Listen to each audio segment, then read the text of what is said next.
الحمد لله وكفى وسلام على حبيبه المصطفى أما بعد فأعوذ بالله من الشيطان الرجيم بسم الله الرحمن الرحيم ومن أظلم ممن منع مساجد الله أن يذكر فيها اسمه وسعى في خرابها صدق الله مولانا العظيم۔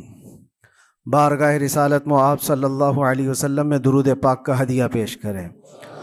اللہم صلی علی سیدنا و مولانا محمد معدن الجود والکرم وآلہ واصحابہ الکرام وابنہ الکریم وبارک وسلم صلاة دائمة سرمدا ابدا۔ اللہ عز و جل قرآن عظیم میں ارشاد فرماتا ہے، اس سے بڑا ظالم کون جو اللہ کی مسجدوں میں اللہ کا ذکر کرنے سے روکتا ہے، وہ سب سے بڑا ظالم ہے۔ ومن اظلم ممن منع مساجد اللہ، اللہ کی مسجدیں، اللہ کا گھر اس کے ذکر پاک کے لیے ہوتی ہیں، اس کی عبادت کے لیے ہوتی ہیں، اور جو اللہ تبارک و تعالیٰ کے ذکر سے اور اس کی عبادت سے روکے، اللہ قرآن میں فرماتا ہے وہ سب سے بڑا ظالم ہے۔ میرے عزیزو، تاریخ اگر دیکھتے ہیں ہم تو ہر زمانے میں معرکہ حق و باطل ہوتا رہا ہے۔ باطل طاقتیں ہمیشہ یہ چاہتی ہیں کہ اللہ کے ذکر کو روکیں، کیونکہ طاغوت شیطان جس کا ذکر قرآن میں ہے وہ ہمیشہ سے یہ چاہتا رہا ہے کہ اللہ کا ذکر کرنے والوں کو روک دیا جائے، کیونکہ اس نے اللہ تبارک و تعالیٰ سے یہ وعدہ کیا، چیلنج کیا تھا، لَأَقْعُدَنَّ لَهُمْ صِرَاطَكَ الْمُسْتَقِيمِ، اے رب میں تیرے سیدھے راستے پر بیٹھ جاؤں گا، ثُمَّ لَآتِيَنَّهُمْ مِنْ بَيْنِ أَيْدِيهِمْ وَمِنْ خَلْفِهِمْ وَعَنْ أَيْمَانِهِمْ وَشِمَائِلِهِمْ، اور میں اس سیدھے راستے پر جو بھی گزرے گا اس کو کبھی سامنے سے آ کر بہکاؤں گا، کبھی پیچھے سے آ کر بہکاؤں گا، کبھی دائیں سے کبھی بائیں سے۔ اور اللہ تبارک و تعالیٰ سے شیطان مردود یہ کہتا ہے، وَلَا تَجِدُ أَكْثَرَهُمْ شَاكِرِينَ، تو تیرے بندوں میں شکر گزار بندے نہیں پائے گا۔ مطلب یہ ہے کہ ابلیس لعین مسلسل یہ کوشش میں ہے کہ اللہ تبارک و تعالیٰ کے بندوں کو اس کے ذکر سے دور کرے، اس کے شکر سے دور کرے۔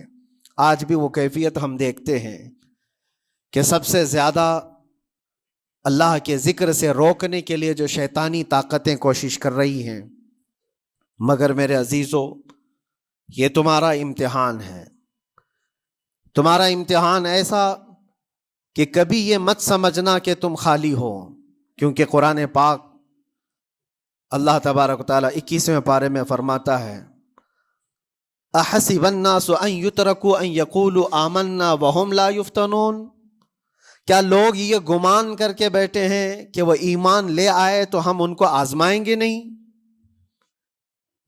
یا ان کو چھوڑ دیا جائے گا؟ جو ایمان لایا ہوا بندہ ہے وہ آزمایا جائے گا۔ ایمان اگر تمہارے پاس ہے تو تمہیں امتحان سے بھی گزرنا ہی ہوگا۔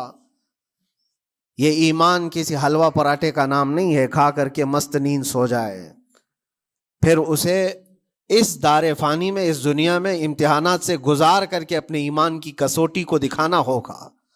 اسی لیے قرآن یہ بھی کہتا ہے کہ تمہیں کیسے کیسے آزمایا جائے گا، وَلَنَبْلُوَنَّكُمْ بِشَيْءٍ مِّنَ الْخَوْفِ وَالْجُوعِ وَنَقْصٍ مِّنَ الْأَمْوَالِ وَالْأَنفُسِ وَالثَّمَرَاتِ، ہم تمہیں آزمائیں گے کبھی بھوک سے، کھانے کی قلت سے، اور کبھی خوف سے، ڈر آئے گا تمہارے پاس، اور پھر اللہ تعالیٰ فرماتا ہے کبھی مال و دولت کی کمی سے، وَنَقْصٍ مِّنَ الْأَمْوَالِ وَالْأَنفُسِ، کبھی لوگوں کی جان چلی گئی ہو، کثرت سے تمہارے عزیز مر گئے، یہ بھی آزمائش ہے، اور پھلوں کی کمی۔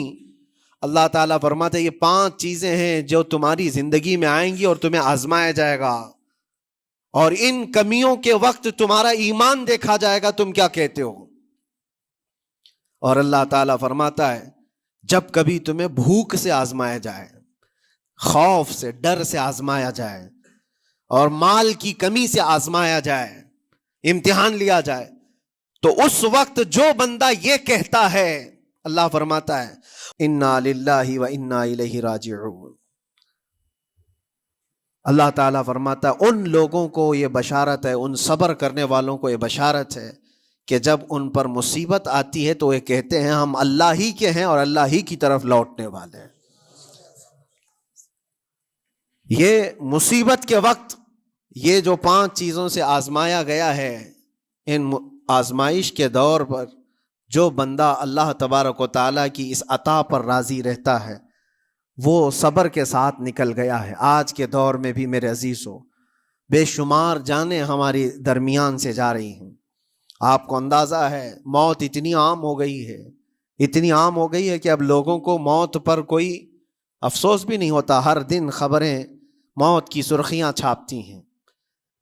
100-200 کی موت کوئی معنی نہیں رکھتی. آج فلسطین کے نہتے بچوں میں تقریباً 45,000 لوگ سال بھر میں مر گئے. 45,000 کوئی تعداد ہوتی ہے کہ نہیں ہوتی؟ اتنی بڑی جانوں کا جو نقصان ہے یہ آزمائش ہے. اور یہ جانوں کے ذریعے سے آزمائش تھی. مال کی کمی کی آزمائش تو ایسی ہے، ملک شام، یمن، بہت سارے ایسے ٹوٹے پھوٹے علاقے، عراق، جہاں پر لوگ کھانا اور دوائیوں سے جوجھ رہے ہیں اس طرح سے کہ وہ گھاس کھانے پر مجبور ہیں.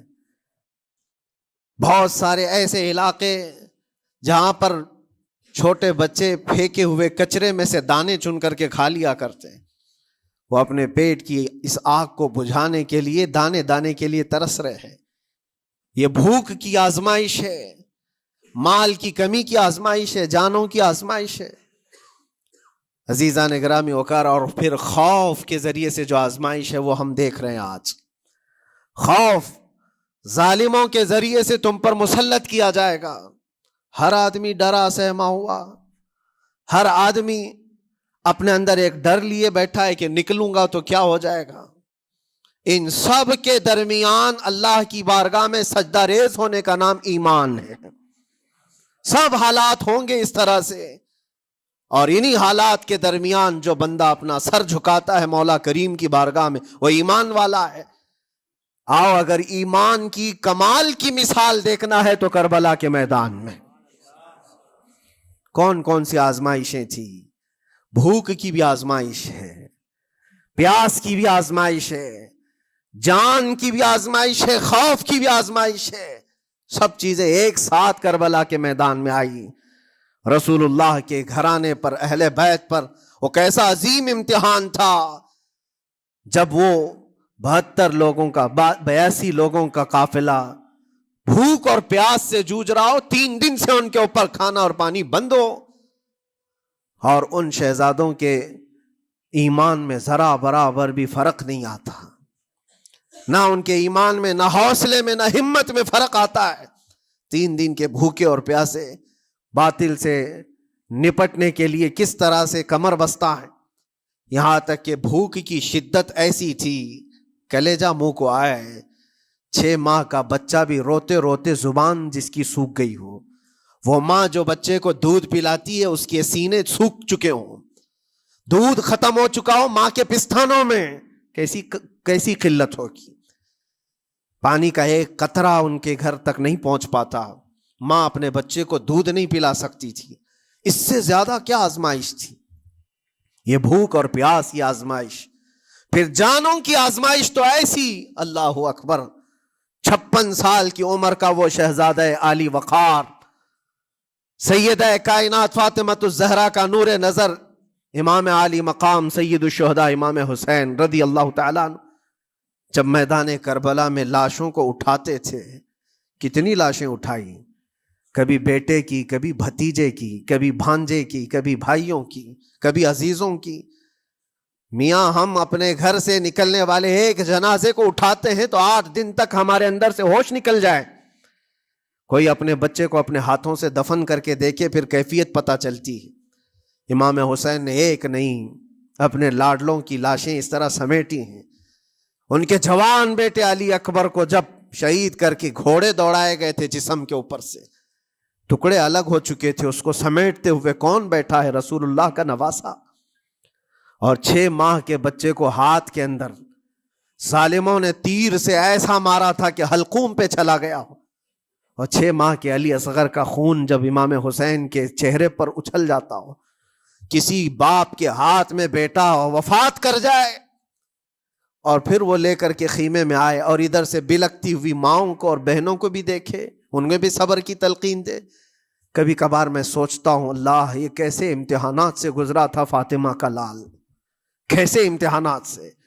بھوک اور پیاس کی شدت الگ، یہ جانوں کی شدت، جانوں کے جانے کا غم الگ، عزیزوں کی لاشوں کو اٹھانے کا بوجھ الگ، پھر اس پر 22,000 کا لشکر جرار سامنے، اس کا خوف لوگوں کے اوپر ڈالا جا رہا ہے.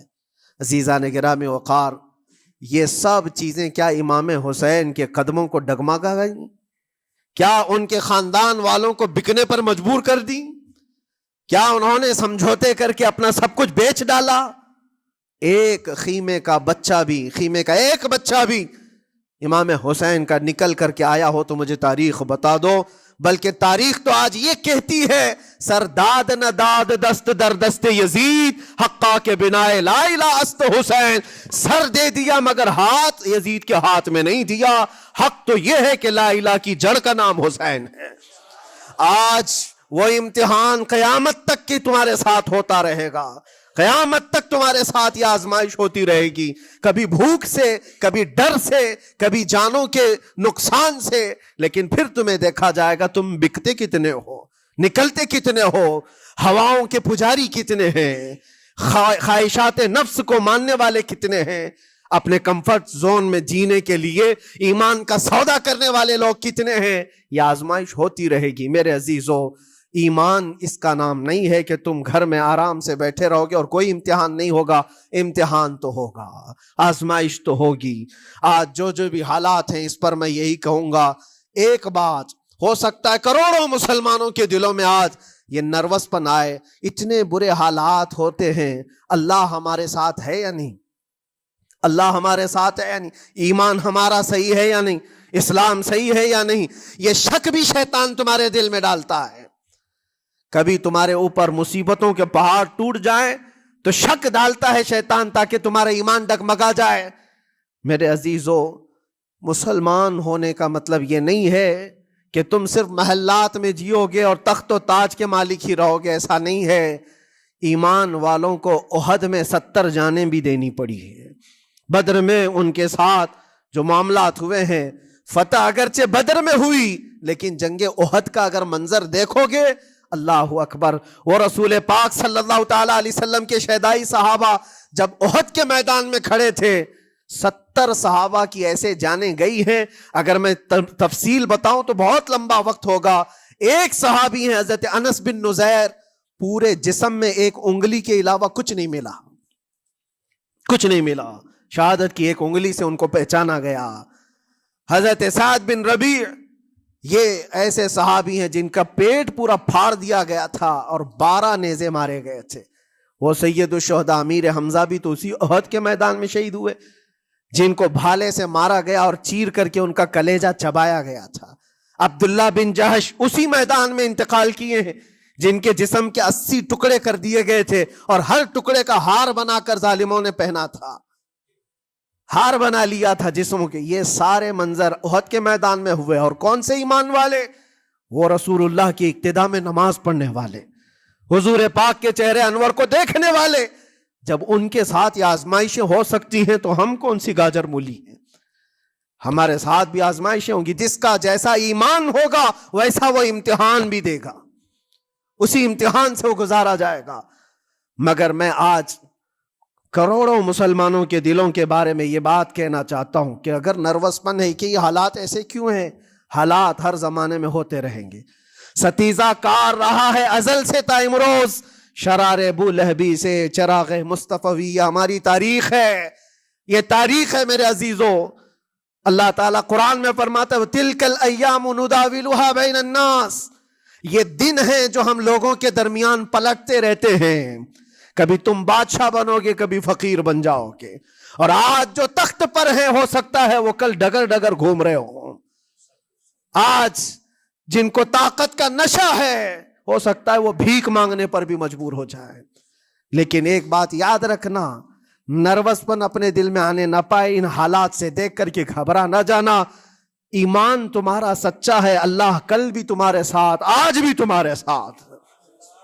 بس تمہاری عبادت میں فرق آنے نہ پائے، تمہارے سجدوں میں کمی ہونے نہ پائے، تمہارے ایمان میں تزلزل آنے نہ پائے. اللہ ایک ہے تو ایک ہے، اللہ سچا ہے تو سچا ہے. میں نے اللہ کو نہیں دیکھا لیکن اللہ پر ایمان ضرور ہے. یہ یقین اور یہ عقیدہ تمہارا مضبوط رہے. ہاں ہمیں معلوم ہے، کچھ لوگ ہم سے پوچھتے بھی ہیں، اللہ تبارک و تعالیٰ پوری کائنات کا مالک، جس نے ہر چیز پیدا کیا اور اس کی عبادت کرنے والے ہو آپ، لیکن پھر اسی اللہ رب العزت کی یہ مسجدیں کیوں ڈھائی گئی؟ کیوں مسجدوں کو ختم کیا جا رہا ہے؟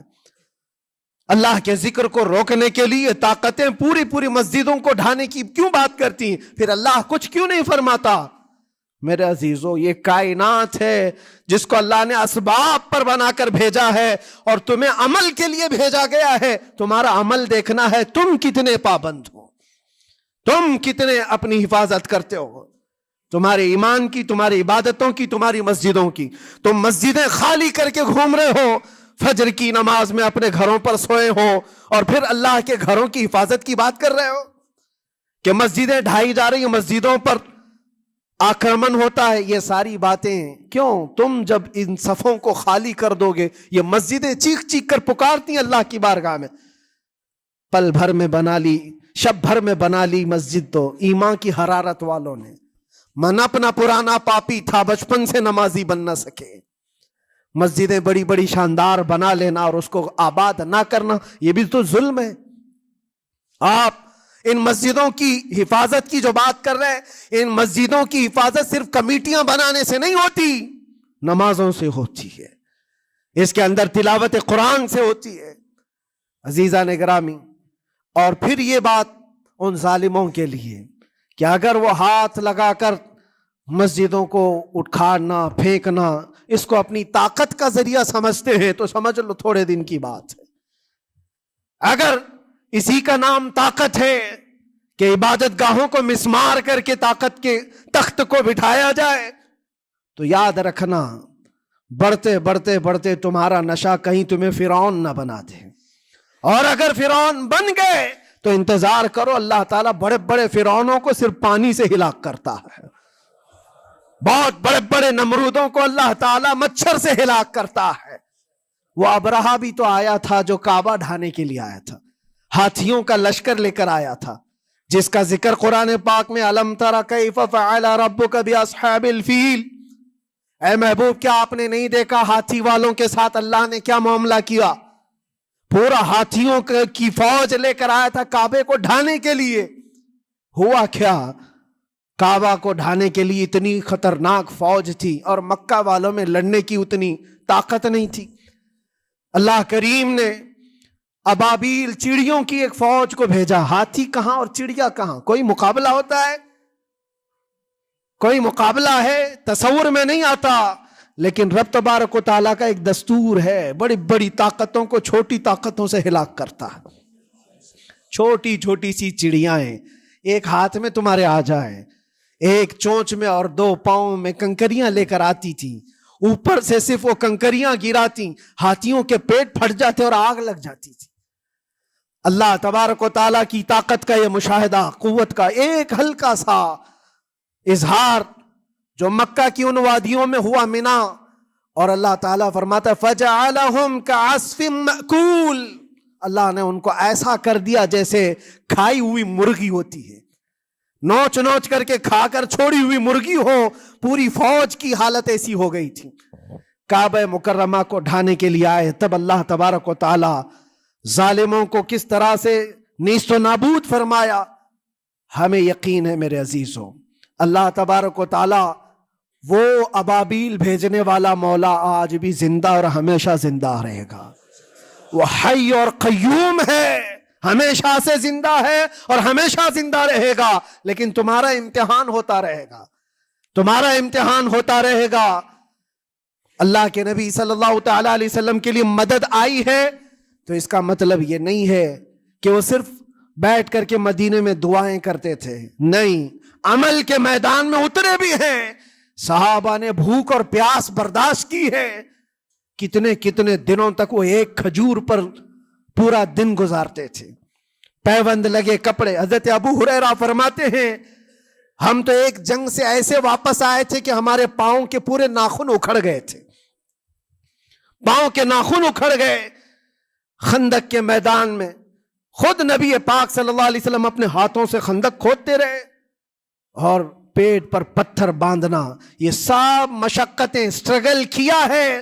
پھر اللہ سے یہ دعا کیا مولا تو اپنی مدد بھیجتے، تو اپنے رحم و کرم کی بارشیں برسا، اور ہم یہاں مست کھا پی کر کے پھر دعا کرتے ہیں مدد آ جائے۔ تم نے محنت کون سی کی، کون سی مشقت کی؟ میرے عزیزو، اگر محنت و مشقت میدان میں اتر کر کرنے کا موقع نہیں ہے تو عبادتیں تو کرو اپنی پوری، اپنی نمازیں تو کمپلیٹ کر لو، اور اللہ کو راضی کرو۔ اپنے گناہوں سے اگر وہ غضبناک ہے تو توبہ کرو۔ اور جاتے جاتے یہ بات بھی میں عرض کروں گا کہ آج جن لوگوں کو ایسا لگتا ہے کہ یہ کھیل تماشا ہے، ایک بات یاد رکھنا، کسی مسجد کے ختم ہو جانے سے یا مومن کے کسی کے ہار جانے سے ایمان کبھی ہارتا نہیں ہے، ایمان ہمیشہ جیتتا ہے۔ تھوڑی دیر کی تکلیف تو مومن کو ہو سکتی ہے، لیکن اس کے ساتھ ایمان ہے تو ہمیشہ سر بلند ہے۔ اس سے بڑی کوئی کامیابی کیا ہے؟ ہم نے دیکھا ہے کربلا کی تاریخ میں جیتا کون ہے؟ دنیا کی نظر میں، اس وقت کی میڈیا کی نظر میں، اس وقت کے جو کتے ہوں گے ان کی نظر میں یزید جیتا ہوگا، لیکن قیامت تک ہر مومن کہتا ہے بادشاہ است حسین، بادشاہ است حسین۔ ایمان کی جیت ہمیشہ ہے، اگرچہ وہ ٹکڑوں میں بدل جائے، اگرچہ وہ 1000 ٹکڑوں میں ہو جائے۔ آج بھی پھریرا لہرا رہا ہے تو حسین اعظم کا لہرا رہا ہے۔ اسی لیے یاد رکھو، صرف تخت پہ چڑھ کر بیٹھنے کا نام جیت نہیں ہے۔ ابھی الیکشن بھی گزرا، کچھ لوگ نروس ہوں گے کہ ہم ہار گئے۔ اگر وہ ایمان والے ہیں، سچے ایمان والے ہیں، تو انہیں یاد رکھنا چاہیے جیت اور ہار صرف تخت حاصل کرنے کا نام نہیں ہے، دلوں پر حکومت کرنے کا نام جیت ہے۔ اور آج 800 سال گزر گئے، ہند الولی سلطان الاولیاء غریب نواز کی حکومت ہم سب پر قائم ہے۔ کس بات کی حکومت ہے یہ دلوں کی حکومت ہے۔ اور وہاں جو ہاتھ لگانے کی کوشش کر رہا ہے وہ اپنے ہاتھوں کو بچا لے، آگ تمہارا انتظار کر رہی ہے، آگ تمہارا انتظار کر رہی ہے۔ اس لیے کہ اللہ فرماتا من عادی لی ولیا فقد آذنتہ بالحرب، جس نے میرے ولی سے دشمنی کی میں اس کو اپنے ساتھ جنگ کا اعلان کرتا ہوں۔ آؤ رب تعالیٰ سے جنگ کرنے کے لیے تیار ہو؟ اللہ کے ولی سے مقابلہ کرنا چاہتے ہو؟ اللہ کے ولی کو چھونا چاہتے ہو؟ رب تعالیٰ فرماتا ہے جو اللہ کے ولی سے دشمنی کرتا ہے اسے میں اپنے ساتھ جنگ کا اعلان کرتا ہوں۔ ہے کسی کی ہمت و طاقت اللہ سے جنگ کرنے کی؟ تو جو یہ چاہتے ہیں کیڑے مکوڑوں کی موت مرو گے، اس سے بھی خطرناک ذلیل ہو کر مر جاؤ گے۔ اجمیر معلیٰ یہ صرف اور صرف ایک دھرتی کا نام نہیں ہے، اللہ کے ولی کی آباد کی ہوئی مقدس زمین ہے۔ اور ہم سنیوں کی آستھا ایسے ہے، امام اہل سنت فاضل بریلوی اعلیٰ حضرت فرماتے ہیں دنیا بھر میں جہاں دعائیں قبول ہوتی ہیں ان جگہوں میں سے ایک جگہ کا نام اجمیر معلیٰ ہے، جہاں اللہ تعالیٰ دعائیں قبول فرماتا ہے۔ ہم اپنی آستھا ہی نہیں رکھتے میرے عزیزو، اپنی جان بھی حاضر ہے غریب نواز کے قدموں کے لیے۔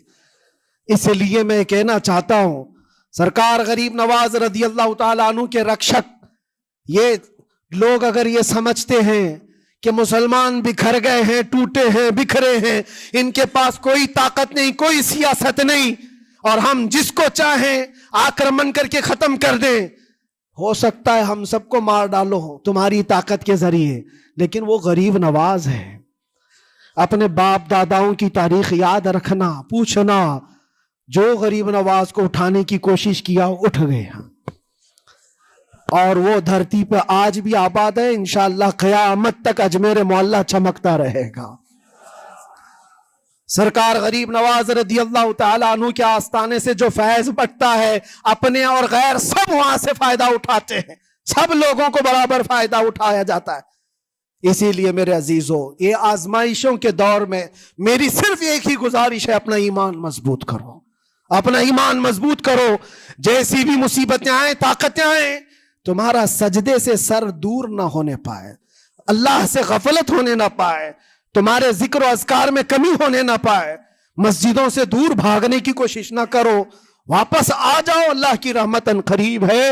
قرآن میں اللہ فرماتا ہے الا ان نصر اللہ قریب، آگاہ ہو جاؤ، بے شک اللہ کی مدد بہت قریب ہے۔ وآخر دعوانا الحمدللہ رب العالمین۔ السلام۔